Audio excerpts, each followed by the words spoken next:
chilling like villains, retirement villains. Yep.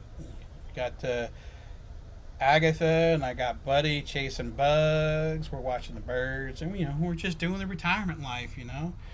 Anyhow, I talked about retirement 6 years or more. I've talked about 2 to 5 years going into retirement. Let's talk about this checklist. You have less than 2 years in retirement. So, this for those that don't know who I am, my name is Tiger. This is the Tiger on Fire channel. I am retired as of June 1st, 2024, and I'm just talking about retirement and what I did to I guess basically to get here for the most part. So I do videos. I have a series of videos on Saturdays for 5 weeks straight, and you can check it out at any time. And it's just kind of building your own retirement plan. So this is just what worked for me. I'm not a financial advisor. I'm not an expert or guru or anything, and I can't talk straight half the time. But this is what worked for me, and hopefully you guys can get something out of it. And if not, thank you for watching anyways. So, so let's get into this because this is a kind of a bigger list, but less than 2 years into retirement. Finalize your plan for coverage, expenses, and retirement. So we talked about you knowing how much money that you're going to need month to month, year to year. How are you going to pull that out? How are you going to track your expenses? How much money, is that money going to last you 30 plus years? How long is that money going to last you? How much can you withdraw from your savings each year and still have money to have the money last? Decide when you will claim your Social Security. Again, this will change. Oh, excuse me. I thought about doing 62 before, but we've changed it to 67.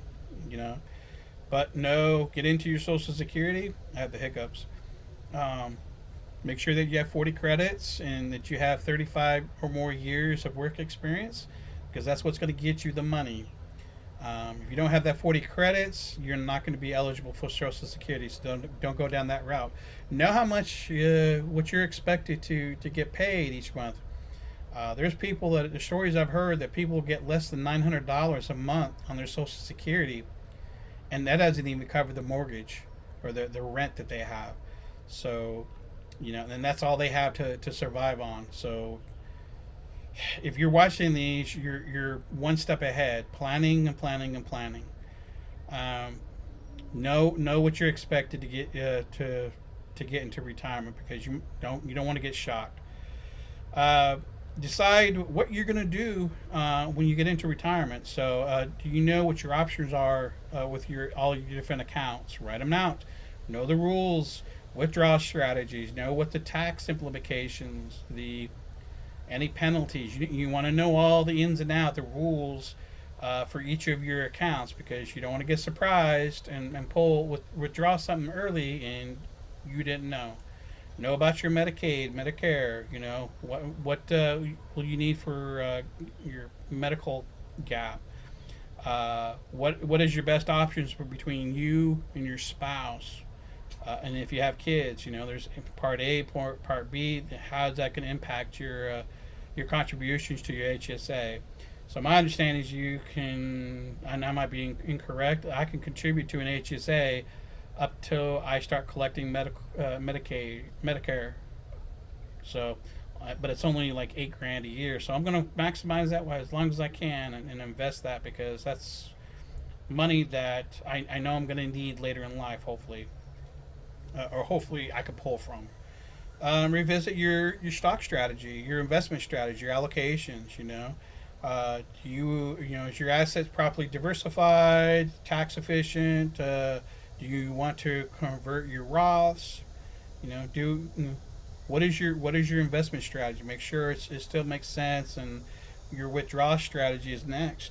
Know how much you're going to be able to pull and when to pull.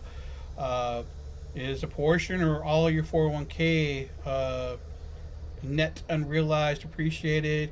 How much can you afford to withdraw every year or every month? Know what your account investments to withdrawal strategy is. Healthcare options. We want to make sure that you have good healthcare. your asset protection. Do you need insurance? Having a tax advisor, financial advisor. Should you set up a trust? You should have a will, trust. Trusts are good. Um, Workplace transition plan. So if you're still working, which I think you are, uh, will you be leaving the workforce to retire or changing careers? Will you volunteer? Are you going to find part time? Are you going to transition into part time work for medical or for whatever? Uh, are you going to downsize the amount of hours that you have until you go into retirement? You figure out what that transition plan is going to be for work. For me, I decided, hey, I gave 30 days notice. I'm going to retire on this day, and that was it. If you have less than 6 months remaining, with the retirement, what is the retirement process? You want to know what the retirement process is for retiring with your company.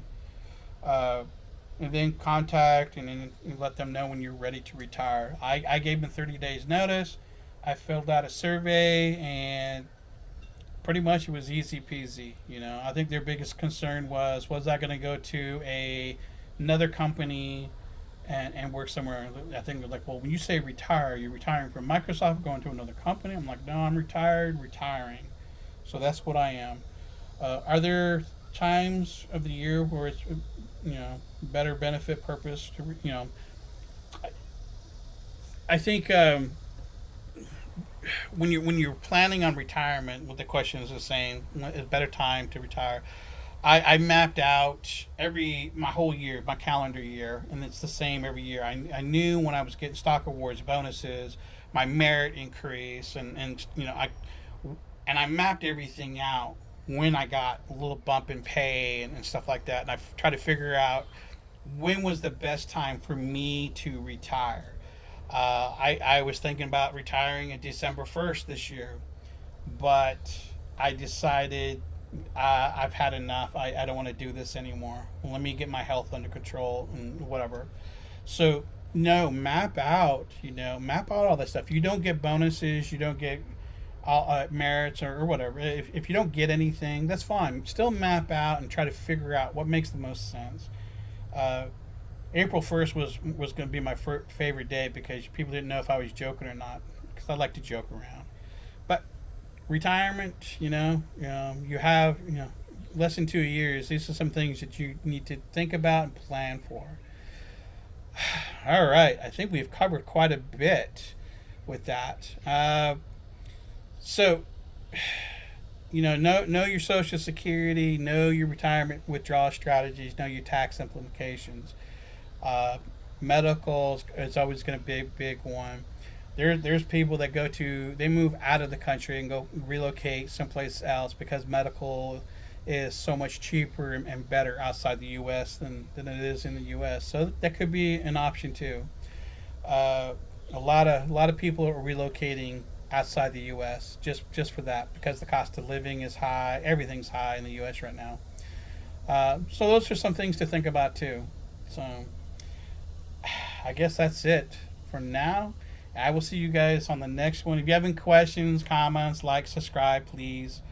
I will answer any questions you have. I love hearing comments. I love hearing feedback. So I will see you guys later. Thank you.